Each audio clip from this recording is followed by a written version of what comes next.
Welcome everybody to the December Integrated Care Board, West Yorkshire Integrated Care Board meeting today in this wonderful venue in the heart of Bradford, which is the UK City of Culture 2025. If you have time later on, please take a look around at this part of the city. The architecture is absolutely fantastic, and this is an area that's been home to a number of migrant communities over the years, and Bradford very clearly has been the home and the sanctuary of many people who have needed it.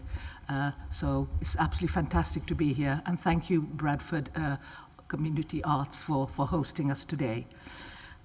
So first, a welcome to everybody, and if you could just take a couple of observations.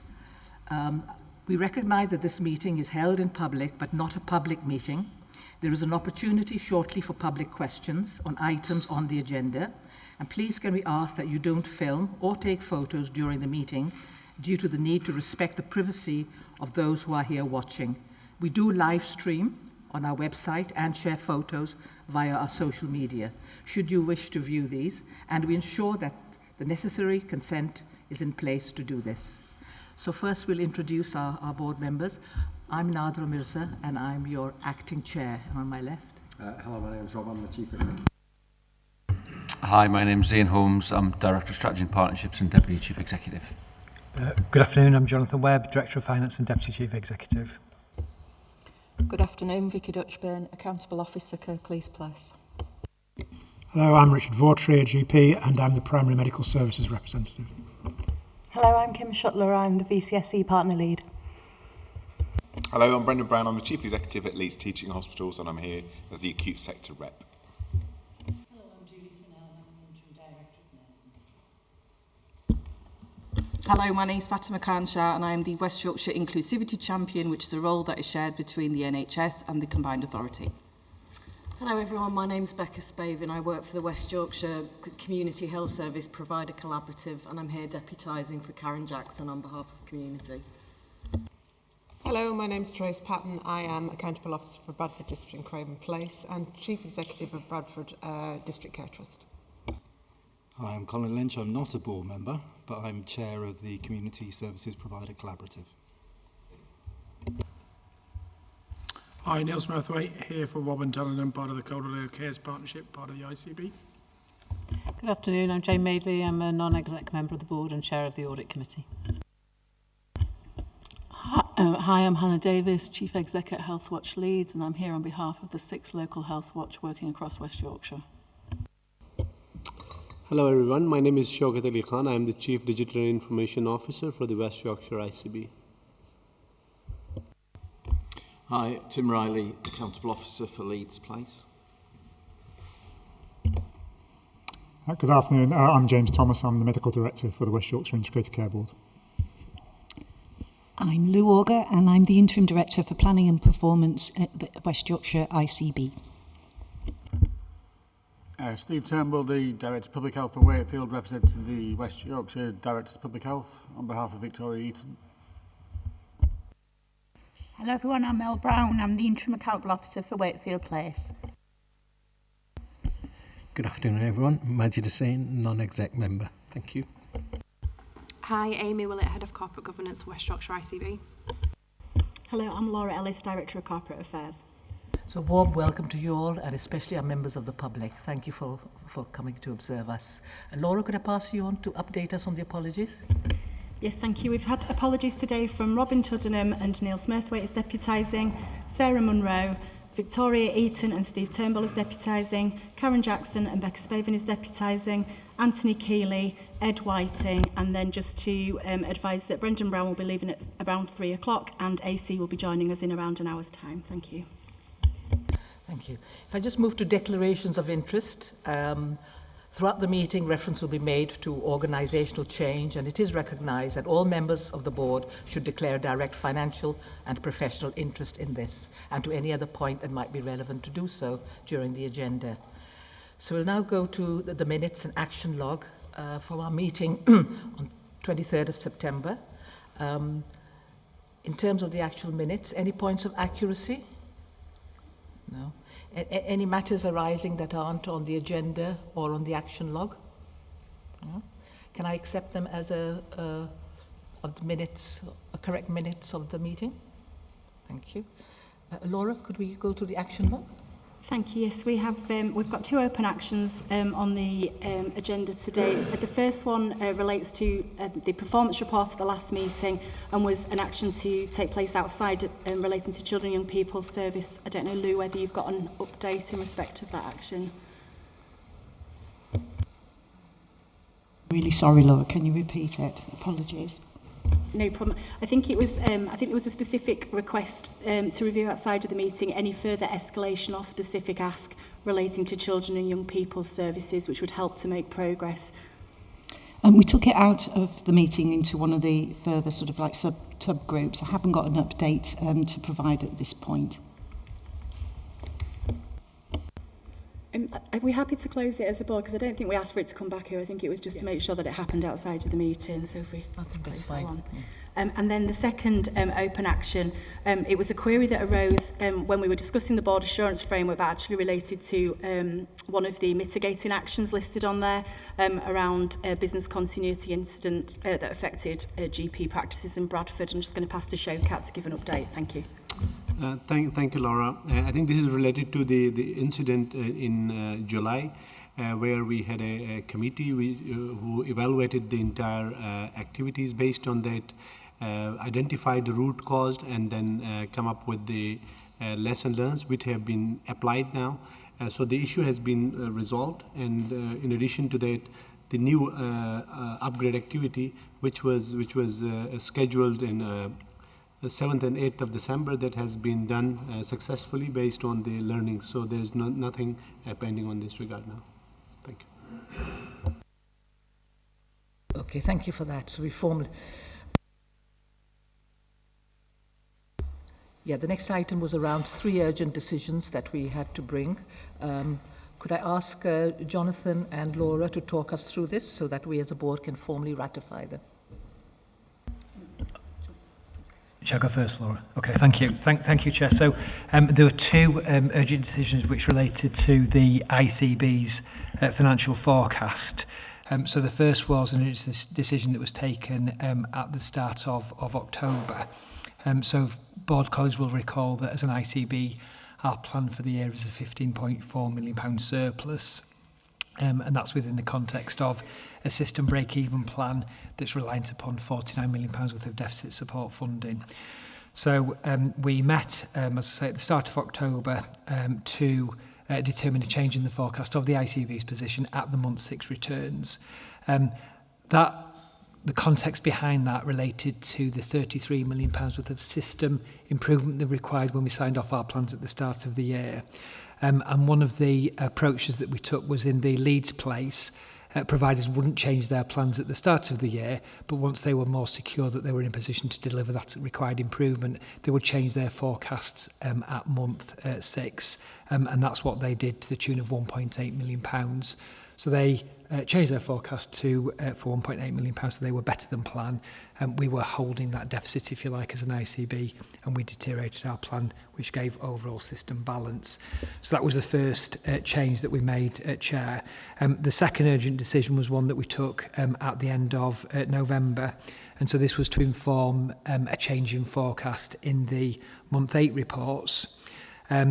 When we met, we discussed the mid-year review process that we and providers across the West Yorkshire system had gone through.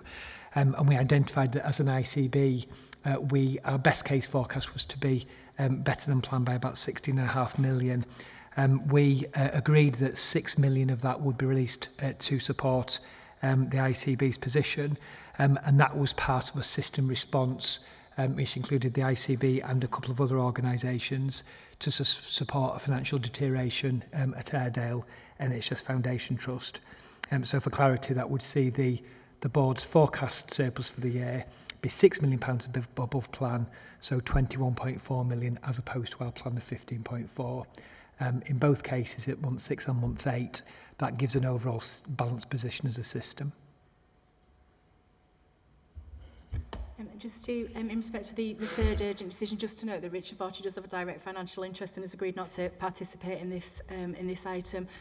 This is a reappointment to the board of the partner member for primary medical services. It would normally be done by the chair, but due to us being under acting chair arrangements at the moment, NHS England require a board decision. We needed to do that urgently, so due to the term running out.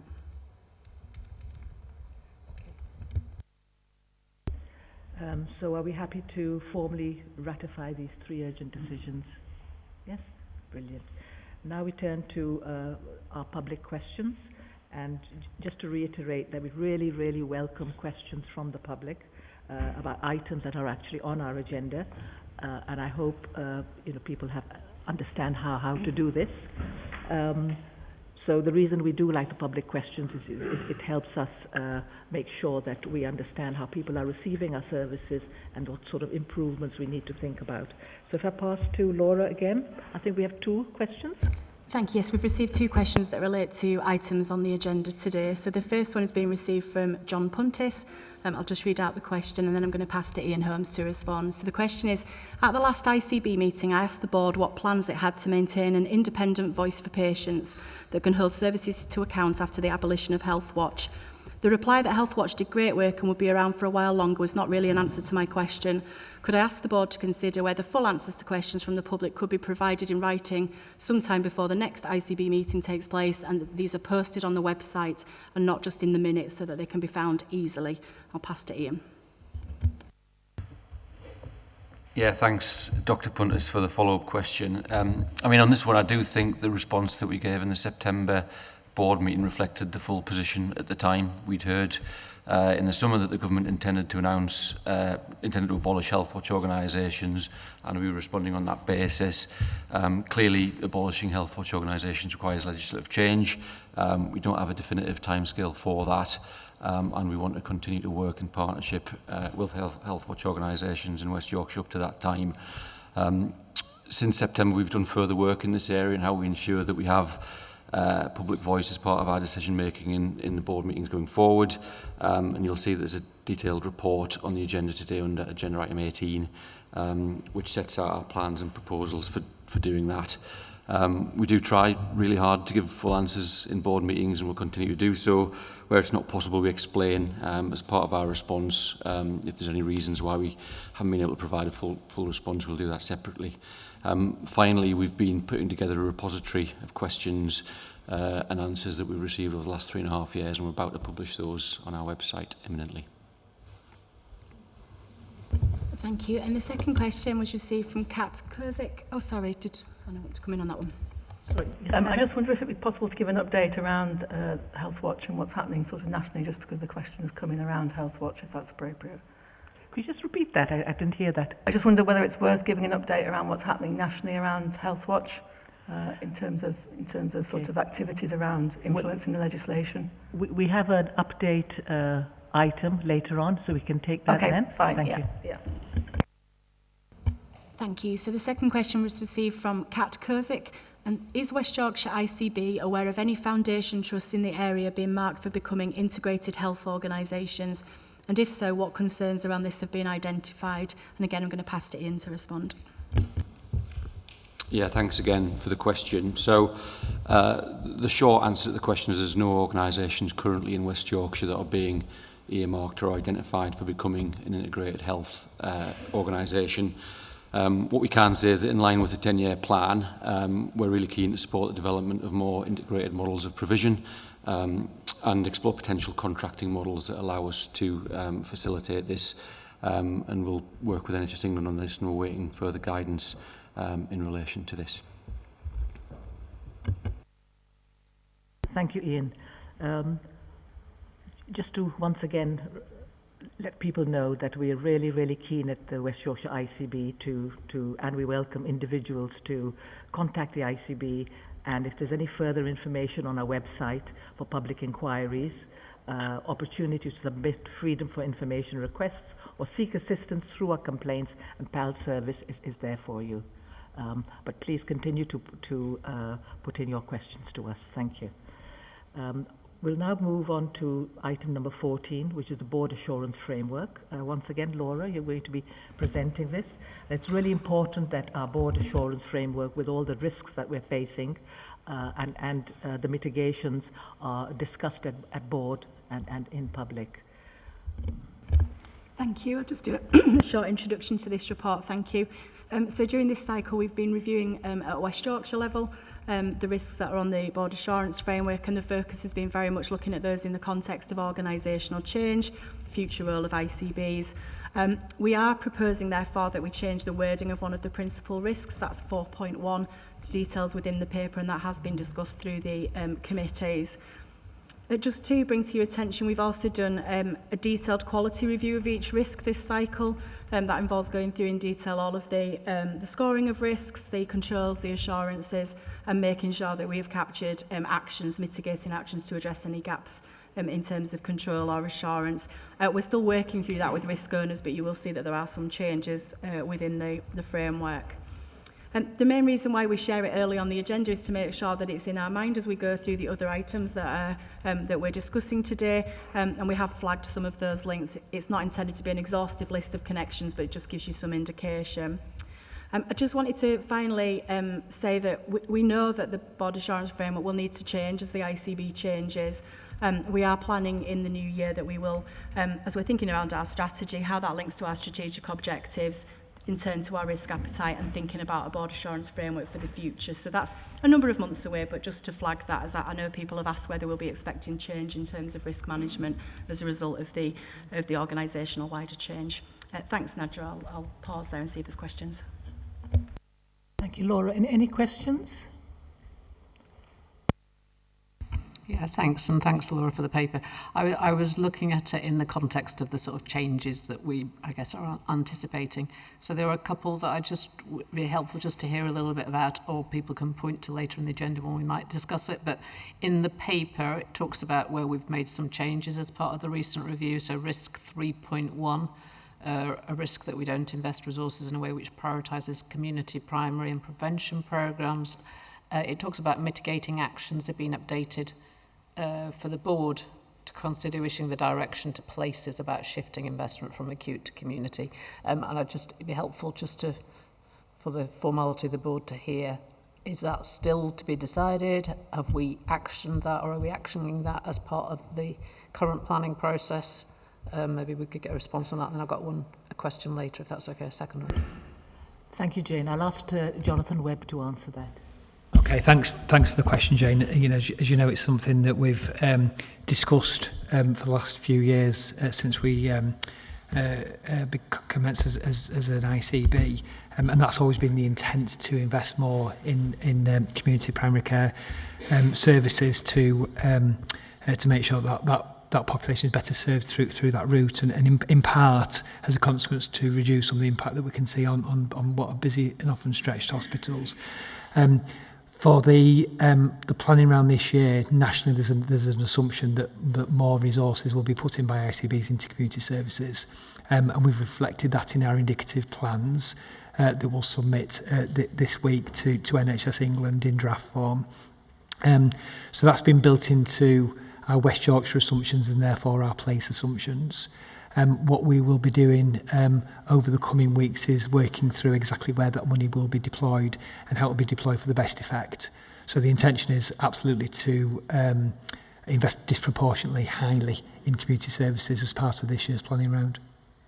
So I think the BAF reflects where we were at a point in time. Things are moving at pace at the moment, as you know.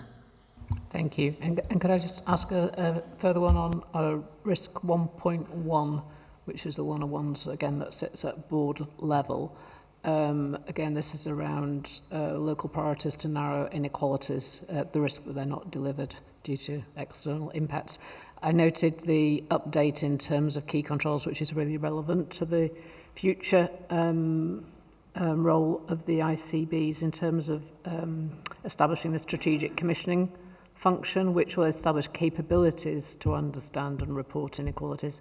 It might be too early to ask this now, but I'll ask anyway, in terms of how we think we're going to use that to make sure we use it in a way that then changes things rather than simply has the data, whether there's any thoughts yet as to how we'll do that.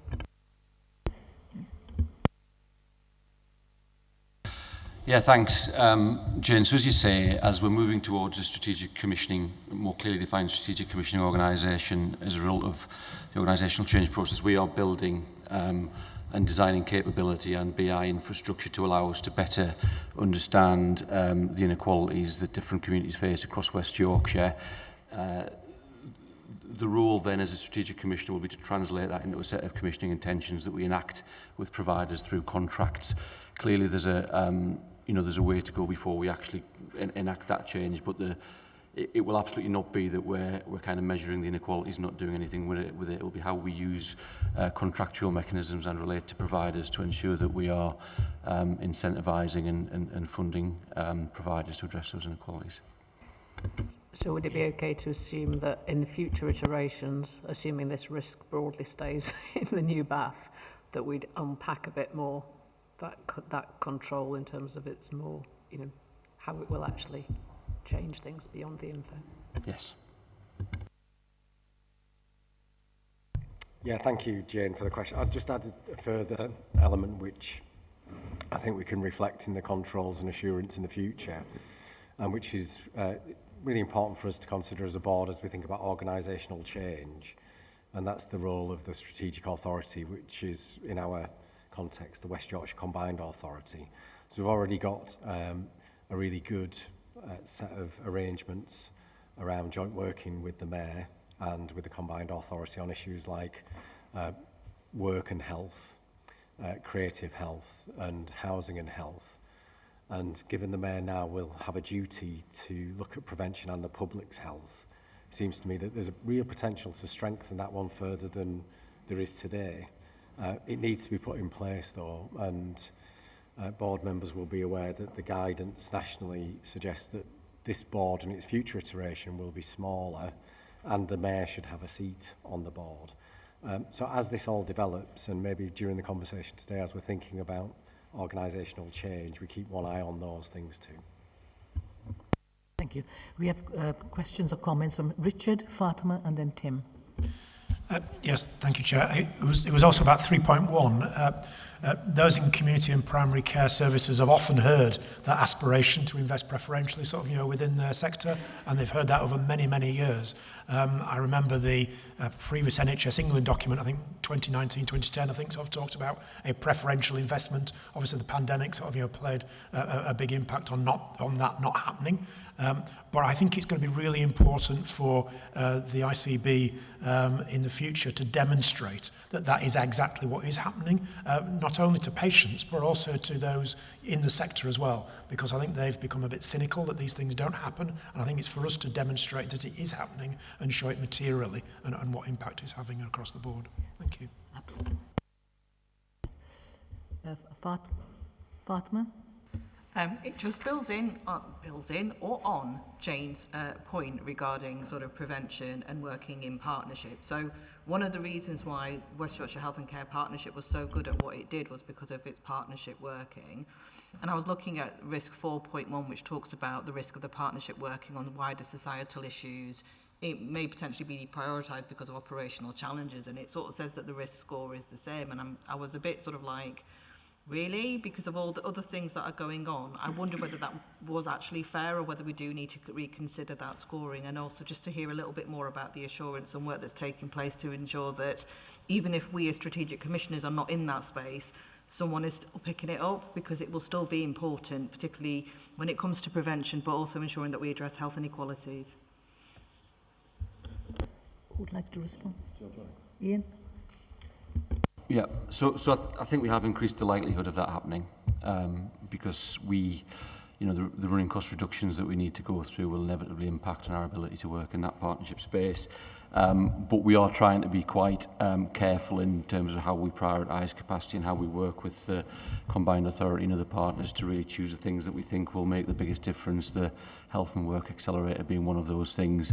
More widely, as we go through this change process and as we work to redesign what we think the future health and care system looks like as a result of these change processes. We're not doing that in isolation, and working really closely with WIRE, acute trusts, local authorities, the combined authority and other partners to design that together. So hopefully that'll give us a chance of ensuring that we're lined up in the right direction.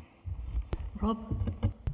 So two observations. I think it's a really good challenge. The first is that operational pressures are often driven by inequality and wider societal issues. We know that from some of the work that we've done around the impact of poverty on and housing on demand for services. So as a strategic commissioner, we have to work in this space, don't we? And I think secondly, I'm hopeful that the relationship with the region and NHS England becomes much clearer, and that the operational oversight, operational pressures and any issues around those significantly involve NHS England directly with providers, and we're in the strategic commissioning space and partnership space to support people. So I would hope that, because we're going to be, I'm making this point because I think we are going to be different, aren't we? We're going to be a different type of organisation doing different work. So this risk will remain, but it will just have a different complexion to it. Okay, thank you. Tim? Yeah, thank you. Part in response to Jane's question around first risk, I think it just sort of further assurance, really. Clearly, there's two parts to this. One is the data capability, and the second one is the use of the data that you've then got. I think in terms of assurance on the first one, Leeds ICB, previously CCG with City Council, have built a capability that absolutely does this, has been doing it for a while now.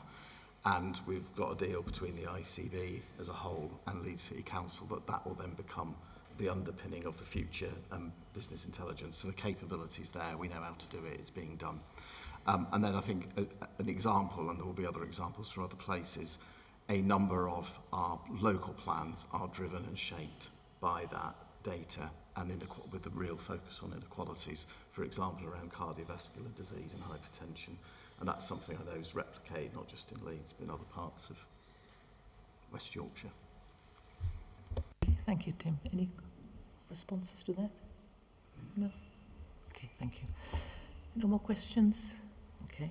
So we've reviewed the board assurance framework. Can we approve the amendment to the wording of principal risk 4.1 as Laura outlined? Yes? Okay, thank you. And also if we can ensure that the framework is referred to and used through our discussions, just keeping us focused on some of the risks we face going forward. Thank you very much. Right, so it's now time for my chair's report, or shall I say the interim chair, acting chair report. I have the pleasure of saying that I've been in post for 6 months now, and continue to meet leaders and patients and service users and people from the voluntary community sector throughout my time. I think it's really important that we understand that we are an organisation on the flux of change, and we actually are in the middle of this change.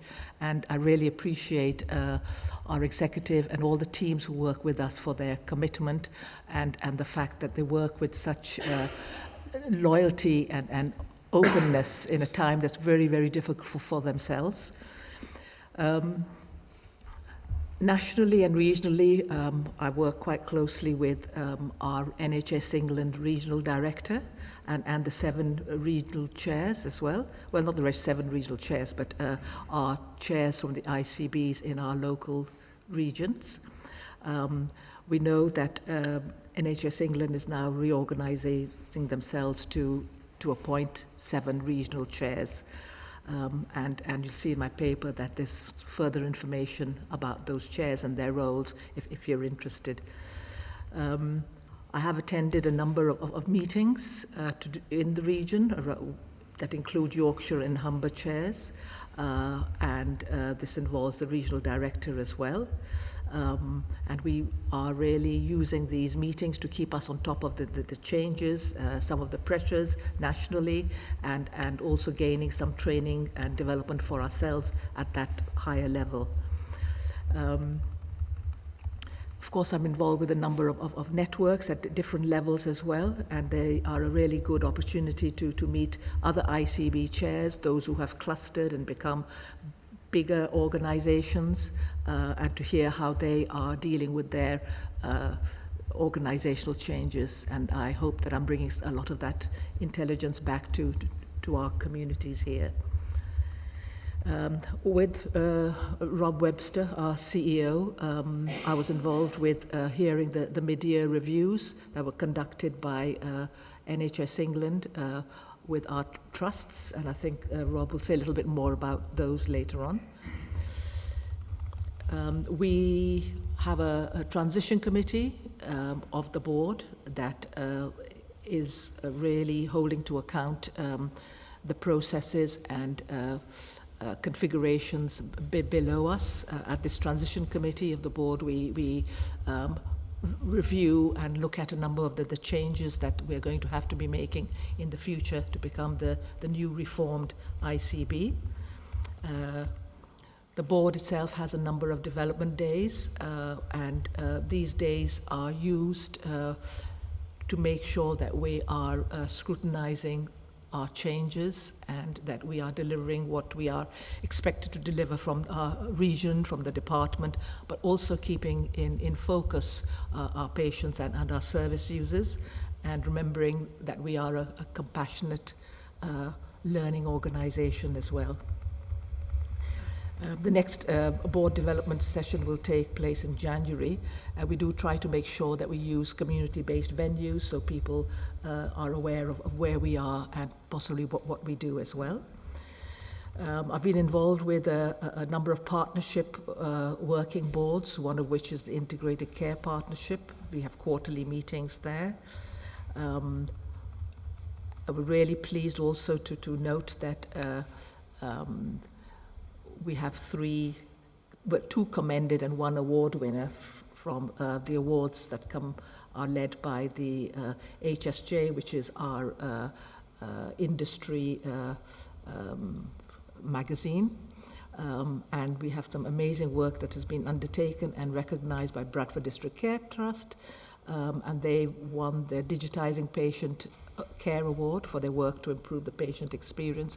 And that's really pertinent thinking about that one of the three reforms in the NHS is basically around moving from analog to digital, and that IT is really going to be part of our future. And the two commended pieces of work were undertaken by the West Yorkshire Staff Mental Health and Wellbeing Hub around the Staff Wellbeing Award for their multi-level whole system approach to supporting West Yorkshire's workforce to be well at work. Once again, this is really pertinent at a time of such change within the ICB and our places. And the last one that was highly commended was the Leeds Health and Care Partnership for the work they're doing around transforming care for older people in their Leeds City Centre project. Tackling inequalities is one of the undertakings that we have to do. I really enjoy this part of the work because it really takes me out into our communities, meeting new migrant communities and communities that have been here for a long, long time. I had the pleasure of attending the launch of Bernardo's research project around Romana Hangosti Kerinel, and that was really about hearing Roma voices, specifically the experiences of young people and exploitation. A lot of work to be done there, but I was really, really grateful to be received by this very warm community and gaining an understanding of how we as an NHS need to continue and to meet their particular needs as well. And I think being alert to some of the risks that children in their communities are facing was really, really a stark learning curve for me there. Another similar project that I visited was Pause for Creating Space and Change, which was also a Bernardo's project.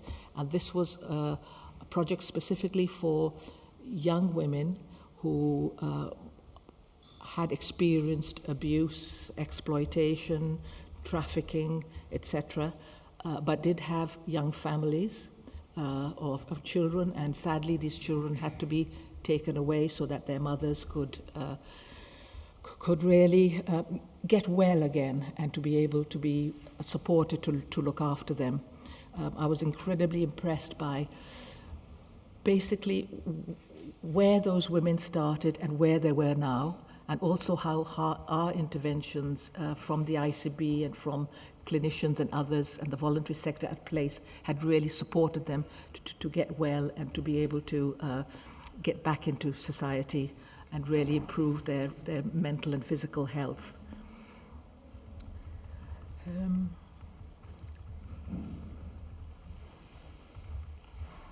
I'm also really pleased that I am now part of Health Watch's initiated West Yorkshire Voices programme. We'll hear a little bit more about them and the work they've done and on one of the items on our agenda. But it was fantastic to go to their premises and to get a better understanding of what work we have done collectively with them over the years and the impact that they've had. And we have Hannah Davis here with us today, and it's item number 18 that she and Paul Hemingway will be talking to later on. So this is a flavour of some of the work I've been undertaking with the board, apart from some of the committee meetings and the board meetings and supporting meetings that I've had to attend. So really grateful to receive any feedback or any questions around these. Over to you. Fatma. Yeah, you can't ask for feedback, Chair, and then not expect me to put my hand up. I was just wanted to show my appreciation for your leadership, particularly during the transition committee arrangements, your chairing of ensuring that both the staff and the people who receive our services are always at the centre of our decision making has been really commendable. And we've also really supported and appreciated your attendance at the staff briefings as well, and that visible leadership means so much at a time of change. So thank you. Much for that, and I'm a strong believer that however difficult things get, there's no excuse not to work with compassion and feeling and commitment. So thank you all for doing that as well. So I'll move on to this second report that we have here, which is from our Chief Executive, Rob, which hopefully complements some of what I've been discussing with you. Thanks, Chair. So people have got the report in front of them. I'll just add a few things that have happened subsequently and emphasise a couple of points, if that's okay. This report really is to set the context within which we operate. If we look at the context, I've had to write to staff a couple of times in the last fortnight because of the broader context within which we live. Everyone will have been shocked by the appalling events that happened in Bondi Beach a couple of days ago, and the impact that that will have had on our communities locally, some of our colleagues, and some of the trauma that that will have instilled in people. And also, you'll have seen on the news that there was a more local incident where some sacred texts were desecrated in one of our hospitals, which really affected our colleagues and communities who are from the Islamic faith. And these sorts of hate crimes and these sorts of incidents, unfortunately, are on the rise. And my appeal to staff and to everybody else is firstly just to make sure we're checking in on each other and understanding the impact that that has on colleagues. And secondly, to stand up for what we believe in. We've got a race, equity and fairness strategy which really reinforces one of the points that Nadra made right from the beginning. We're in the heart of a very diverse community here, in the heart of a very diverse part of England, where we believe that we're better together and that there's, we have more in common than that which divides us. So we've reflected that quite a bit with staff over the last couple of weeks and had a positive response. It'd be really good if we didn't have to do it, wouldn't it, I think. But as an organisation that sits within a partnership that says it's made up of the NHS, local government, the third sector and our communities, we need to be alive to what's happening in our communities. The second thing I wanted to update on really was just to keep focused on what matters, and we will talk a lot about money, but we also should talk about quality, safety and people's experiences. And you can see in the report that's where we start. You know, there's a national focus on quality, often at the wrong end of things, and safety. You'll have seen since we last met there's been an announcement that there'll be a national review into demand for mental health, ADHD and autism services. And we're all very excited on that here. We've had significant numbers of conversations and taking action around, for example, access to child and adolescent mental health services, the support that children get in school, the way we're going to try and address the way in which ADHD and autism services are provided and how they fit with the way that people are diagnosed. So those things aren't new, but it's good to see that there's some national focus on those, and there might be some structural and systemic responses. Similarly, the rapid investigation into maternity services, which we've discussed here previously, the day after I think the papers were circulated, some initial reflections were published by Baroness Amos, which painted quite a challenging picture of services across England and in the organisations that were visited. The report didn't reflect on any specific examples or specific organisations, but it does suggest that, as we know, we need to listen more to the public. We need to listen more to the experiences of families, and when we hear them, we have to act, and we have to act in ways which they perceive are real and that the change is real. Those national reviews sit alongside a special review for Leeds maternity services, which continues.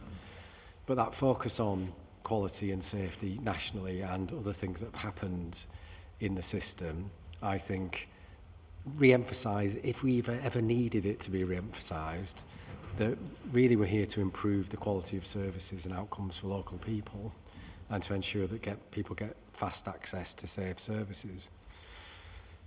In terms of industrial action, the update on that is, unfortunately, despite some toing and froing between the government and the British Medical Association, they haven't reached an agreement, and the strikes will go ahead from tomorrow.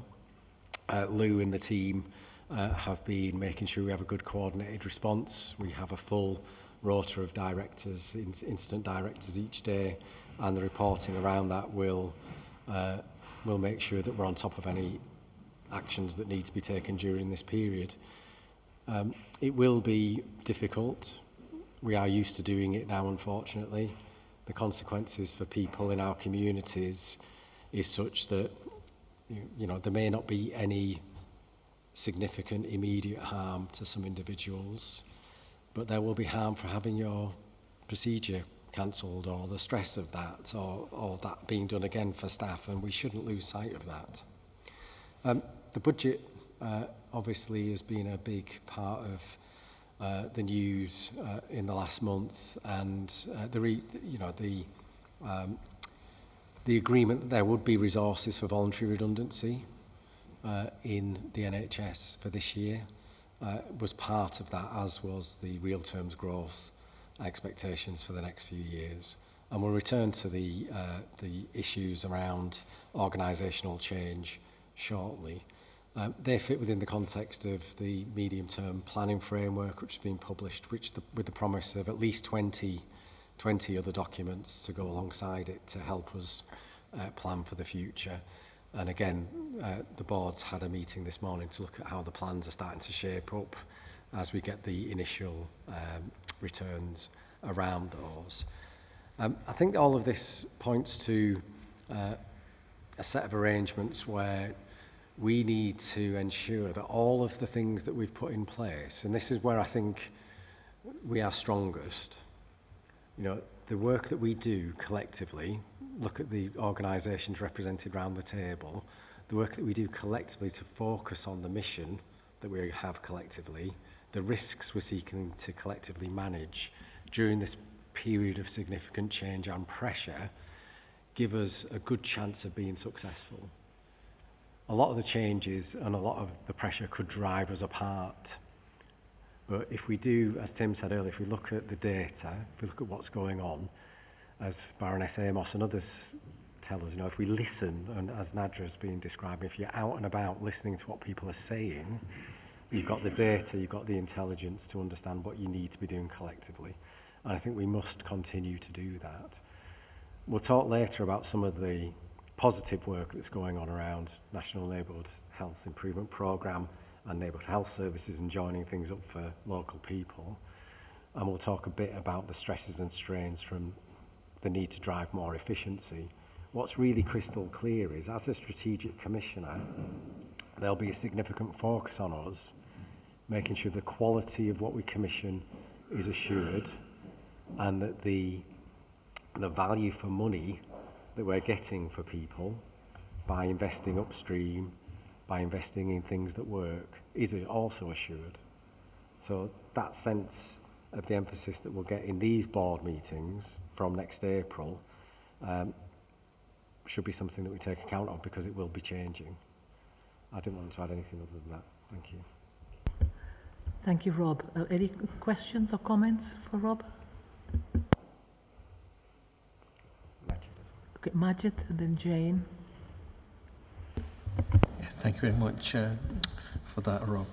Just a few things. So first one, thank you very much for your leadership in responding to hate incidents. I think it's really important that colleagues and communities hear very strong messages from leadership, and you've done that really, really well.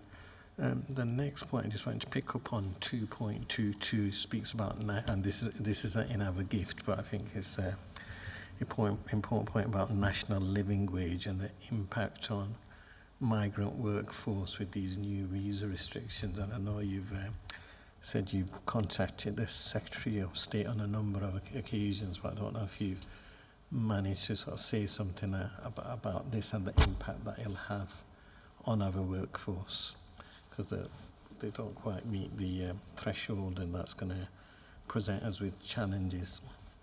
The thing on 2.29, where it speaks about strategic commissioning and the sort of national frameworks, and I know ours is different. I was just a bit disappointed that it does, and it's not a West Yorkshire thing, this is a national thing, that it doesn't speak so much about community assets and agency of community. It's all about what we're going to do, but not too much about our population, co-production, and really have communities at the heart of strategic commissioning, whether that's identifying needs or KPIs or outcomes and feedback and continuous improvement. So again, in any sort of influencing position that we have, if we keep reminding colleagues regionally and nationally about the importance of community and their role in all of this.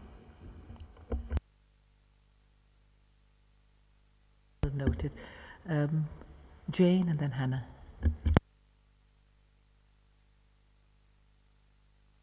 Can I just urge you to speak loudly in the microphone? Thank you. Sorry. So, Rob, I had a question under the budget section. I think it's at 2.19. You talked about the 300 million into new capital investment for NHS technology. And I was just wondering, and then also neighbourhood health centres, new neighbourhood health centres. I was just wondering, at what point would it be clear as to whether West Yorkshire, how would West Yorkshire play into that, maximise any opportunities that bring? Is it a bidding process, or is it an allocation, or kind of, how does that work? Thanks. Okay, Shaukat, response? Yeah, thank you. So with regards to this 300 million, I think at the moment evaluation is going on the allocation mechanism, and that would be communicated once there are alignments. I think the list of requirements, of course, they are very, very big, and based on that, then once we will have some more clarity about what is our share from the region, and then what are the priorities within, then we are going to share those with our partners, and then maximizing to leverage some of that funding once it's clear.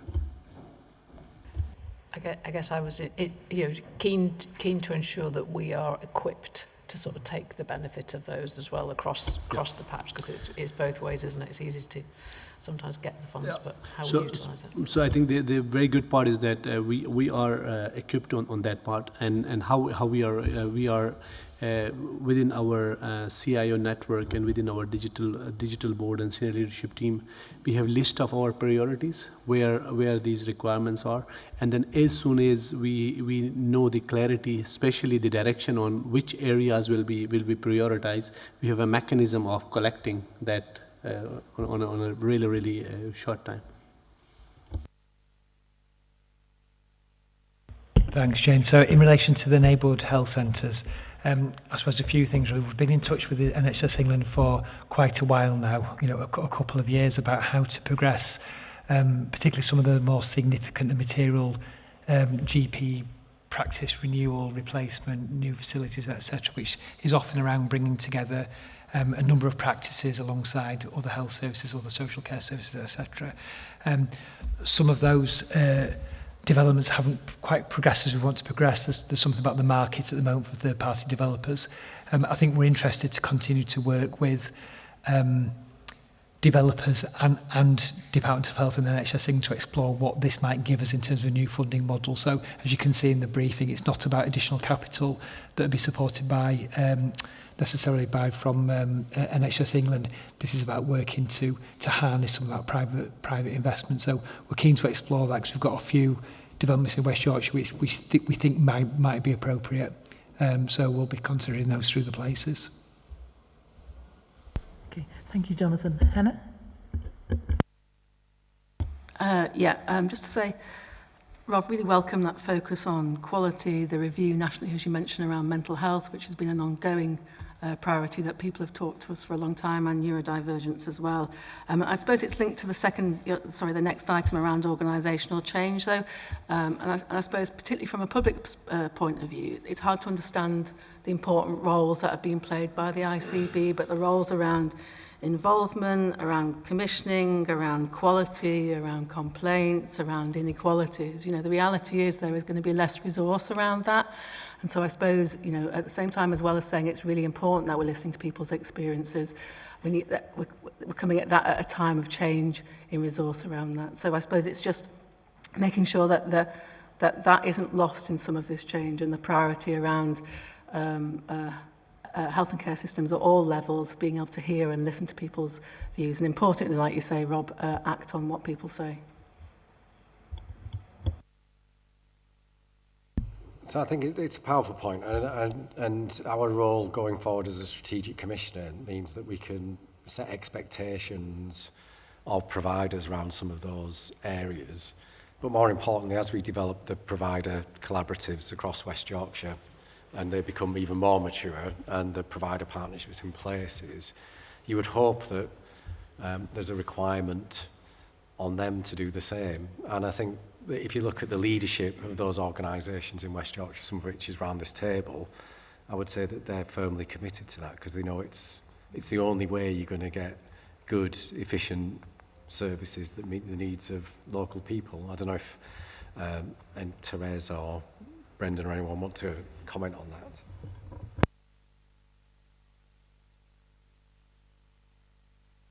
Well, I think the point's made, isn't it? But in the world that we're living in, it's how do we keep paying attention to it? But actions will speak louder than words. If you look at some of the incidences that have taken place across the country, it might speak, Chair, to some of the language you've used, but have we been compassionate? But equally, have we been curious? And have we put ourselves in the space of our patients? I think it's easy to forget in the world that we're all operating in, which does feel very focused on the fiscal environment that the country's facing, that we are a health and social care service, and we need to put ourselves in the space of the communities we're serving. And their needs are changing. I think, Hannah, your point is, are we as agile as we could be in responding to their changing needs? I haven't got a clear answer. If I did have, I think that would be wrong. It's how do we remain curious and compassionate. Therese? So I think I'll cover it a little bit in the item on our strategy and that we're presenting. We've tried to develop the strategy in collaboration with people, with our people, to talk about what they need and how their needs might change in the future. And that strategy is now forming the foundation for all of the work that we're going to do across Bradford District and Craven. So even though there are headwinds and side winds, actually that strategy is keeping us true to where we want to get to, and that's developed with our people. So that's the way we try to do it here. Okay. Thank you, Hannah, Therese and Brendan. Fatma.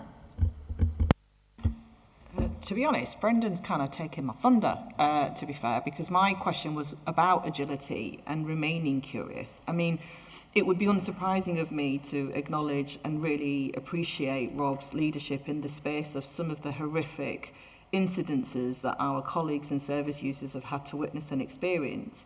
But the NHS is a microcosm of society, and society is in a really challenging space at the moment. So my sort of question in reflection of Rob's report is, how do we evolve the leadership that is role modelled by you across the system in ways where we embody that and we remain compassionate and centred on the experiences of individuals and recognising that not everybody is coming from the same place.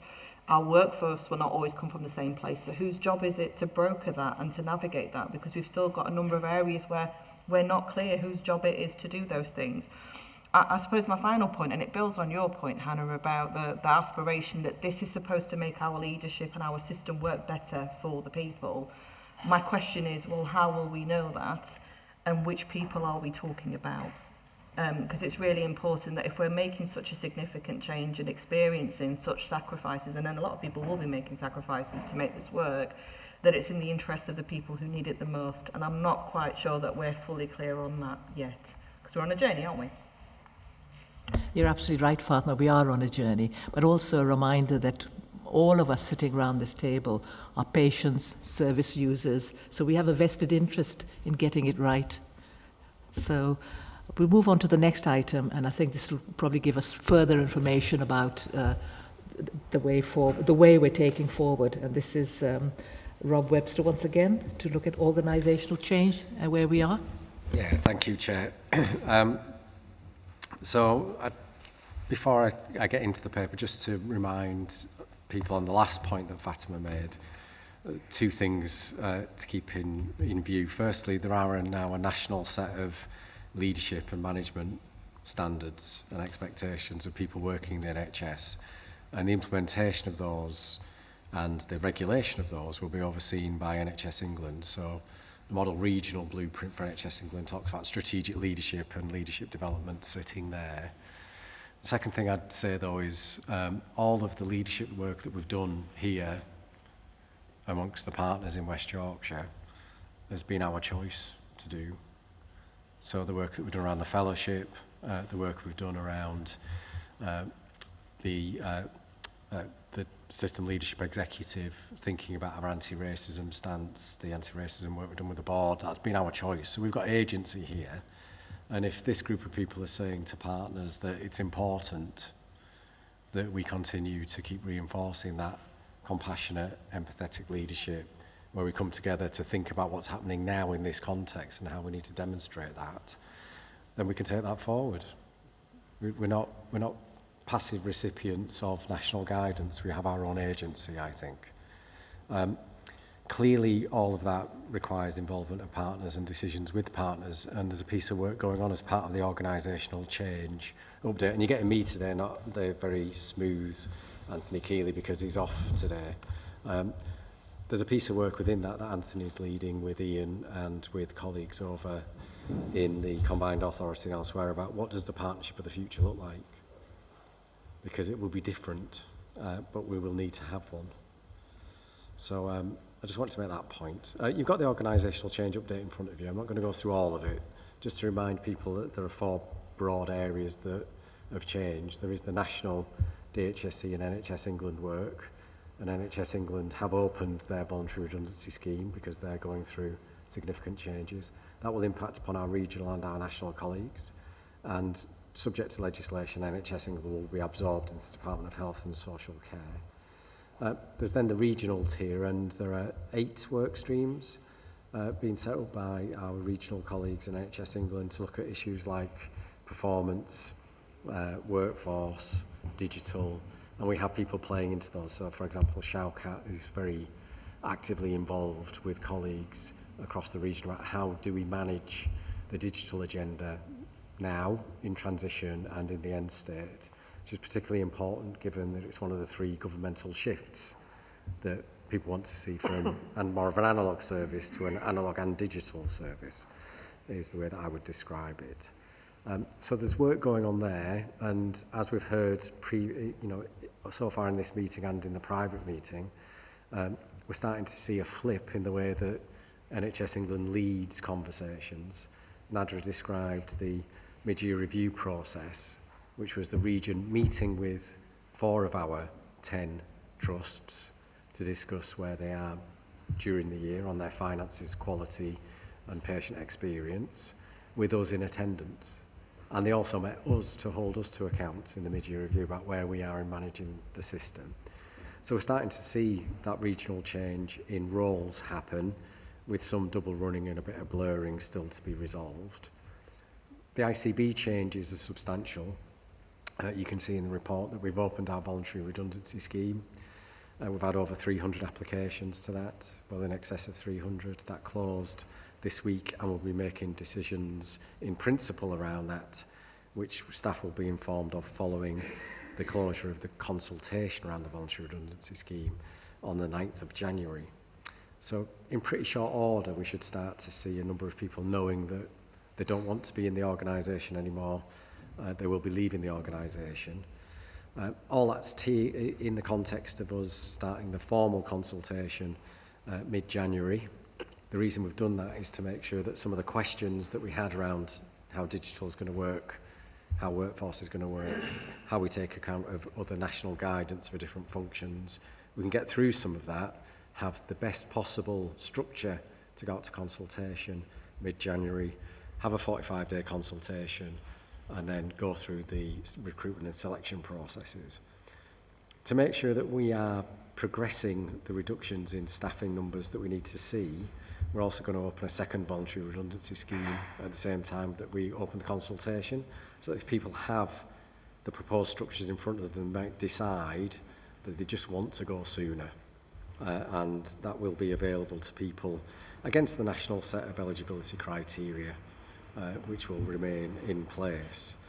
So we won't make decisions and choices where we simply have to go straight out to recruitment again because we have shortage skills and so on.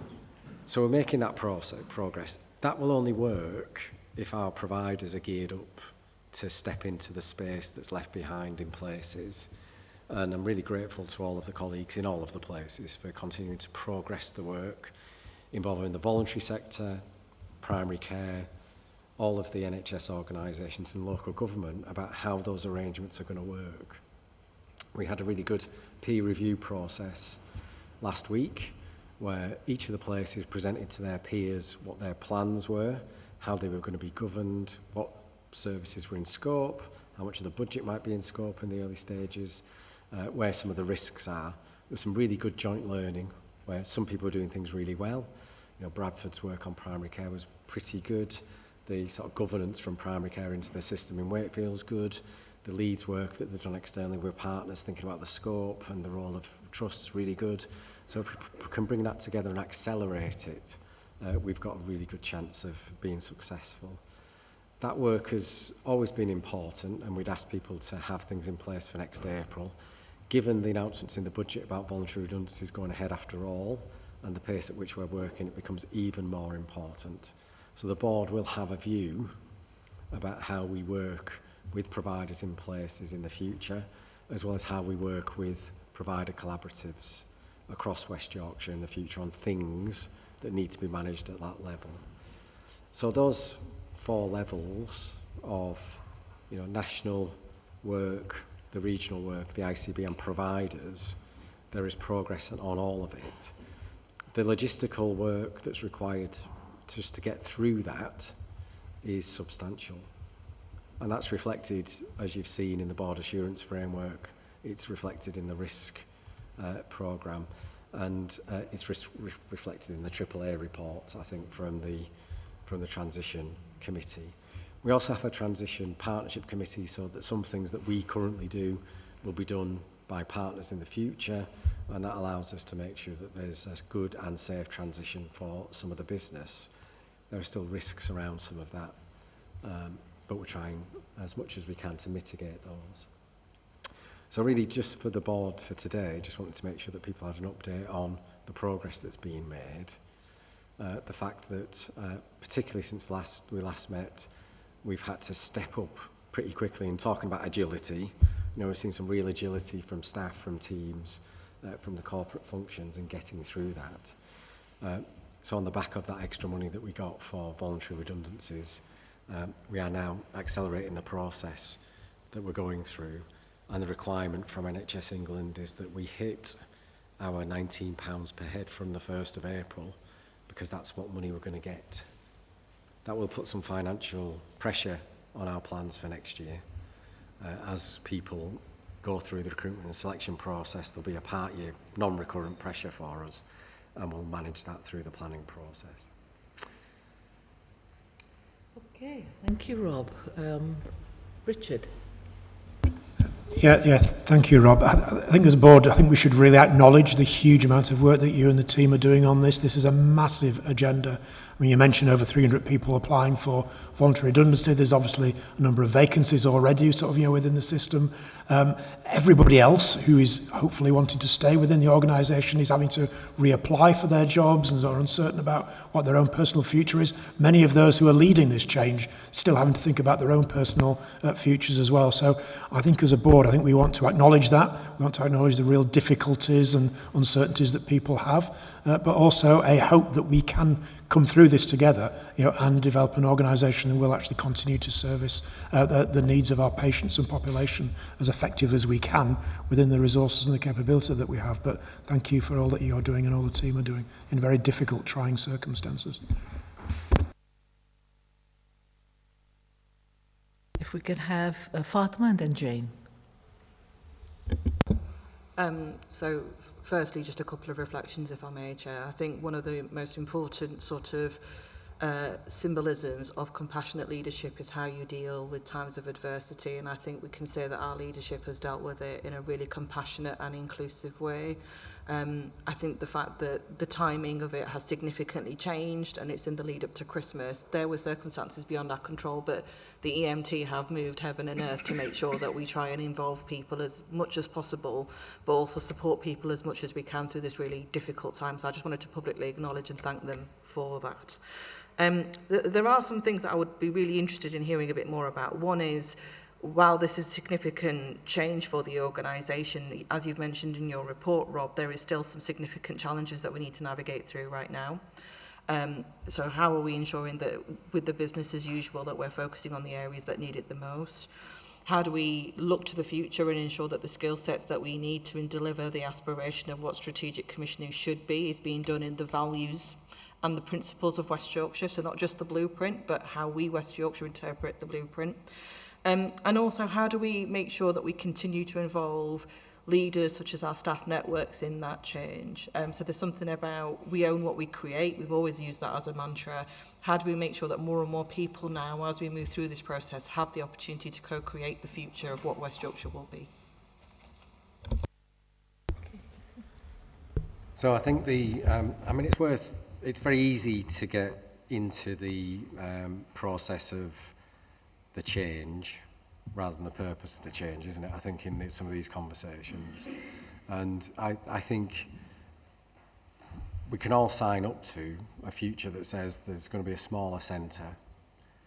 Regions are going to really focus on making sure that services are performing highly.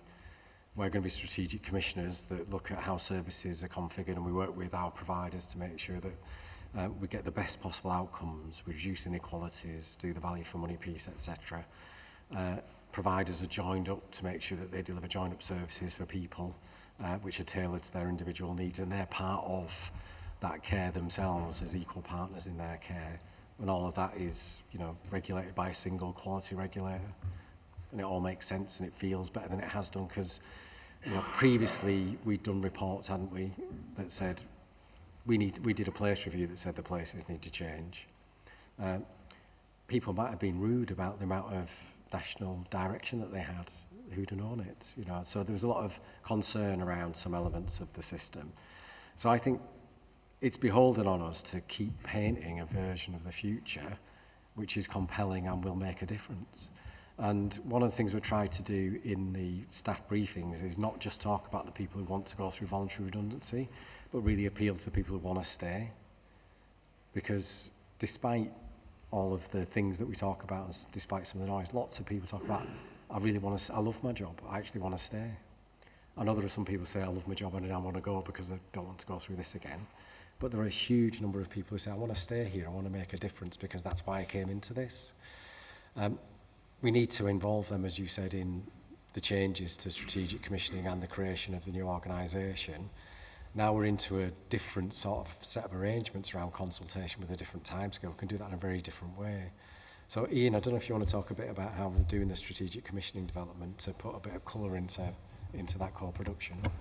Yeah, I'm happy. I mean, I think you've covered it to a large degree, Rob. I guess what I'd say in terms of the skills and capabilities is that we've got really strong skills and capabilities in the organisation already. There is a change and a pivot for the way that the organisation will need to work in the future. But in the main, I think, as Rob said, the folk who stay with us on this journey and who end up in the organisation in the future, we'll be really lucky to have them, and we can build on the skills that we've got there. I mean, Tim mentioned earlier the BI work in Leeds. I think we've got examples right across the organisation where we can build and expand out what works. As Rob said, we've been working really hard over the summer and autumn with staff and with partners around starting to co-design and co-produce what these future arrangements will look like. We will be in a different phase when the consultation starts in January, but we're absolutely committed to continuing to have the right conversation with staff and teams as we're doing that. I also think, we're not really going to know until we're into it next year, so we're all going to have to be agile. I think the structures that we've got are pretty good. I think the teams that we'll have will be excellent, but we're going to have to work through it together, because when you look at the blueprint compared to how things look like they might shake out now, there are differences there. So we're all going to have to be agile, I think, and work through it together. Thank you, Ian. Jane.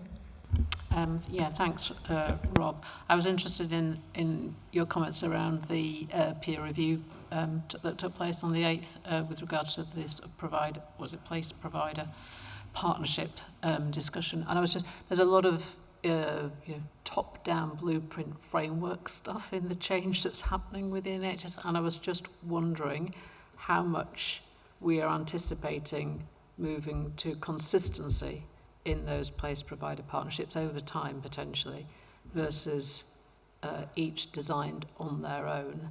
And I can see pros and cons in both ways, but that for us to do our role in the new world as strategic commissioner, they seem like a really important part, because ultimately we'll be contracting with them, and we need to be confident that they are applying kind of the rigour in terms of who they then allocate services to or contract services with. So I'm really interested to hear a little bit about how we think that's going to develop and the strength of the framework around it, so that we can rely on it. And I just had one point of clarification, if afterwards you could. In the next steps, it talks about recommendations. It says to note the changes increase business and financial risks for organisation system. I just want to clarify if that was more of a generic statement, because obviously there's so much going on, many moving parts, and therefore naturally that's a conclusion, or whether there's something specific in the changes that we are having to go with, that you are saying we think that creates, business and financial risk on an ongoing basis, please. Thanks. Okay, thanks, Jane. So I'll do the risk one first. So prior to this meeting and prior to the budget, we were progressing on the basis that we thought there'd be delay till next year. So the fact that we are going through significant changes now and the disruption now adds a bit of risk.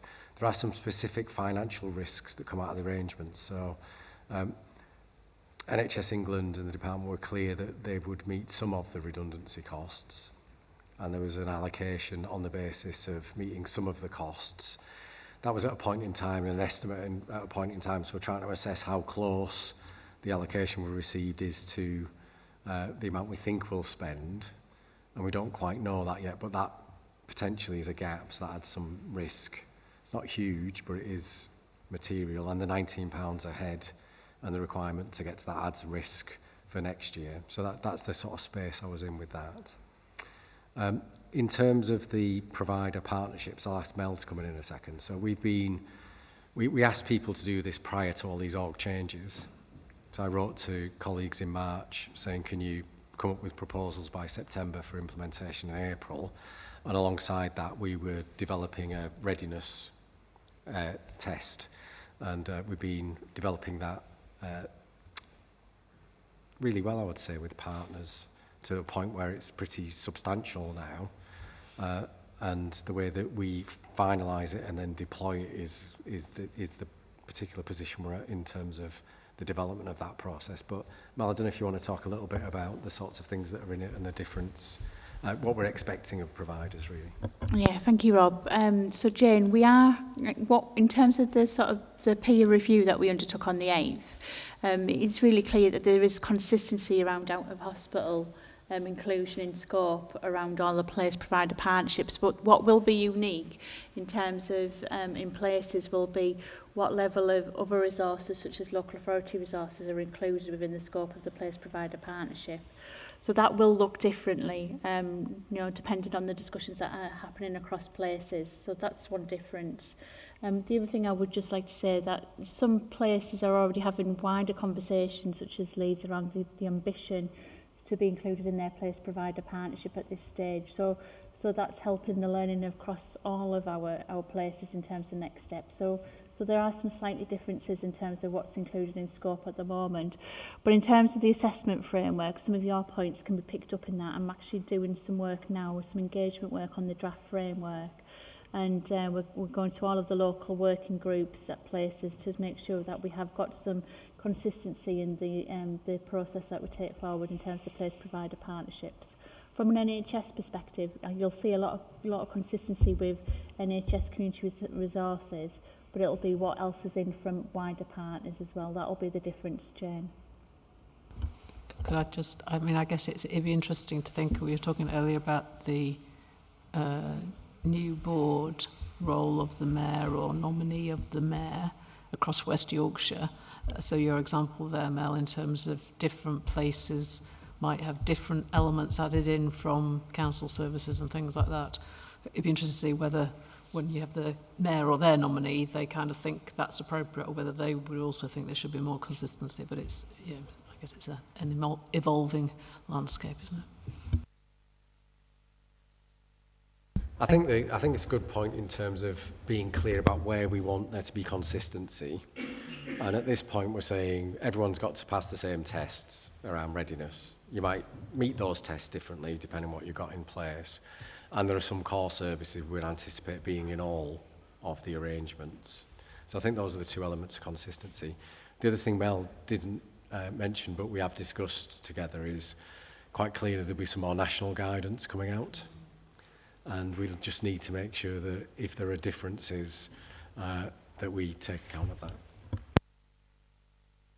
Thank you all very much, and thank you, Rob, for the paper and the conversation here.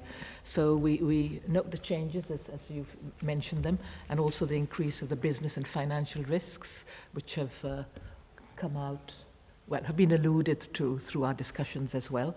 And I think we need to ensure as a board that through this period of time, we can get as much clarity as possible around the expectations of us, but what we need to do as an ICB for our own people and patients and service users. So expect strong leadership. I think that's what we what we must aim for, strong, compassionate leadership. So at this point, we'll take a little break and come back at 2:40. Thank you.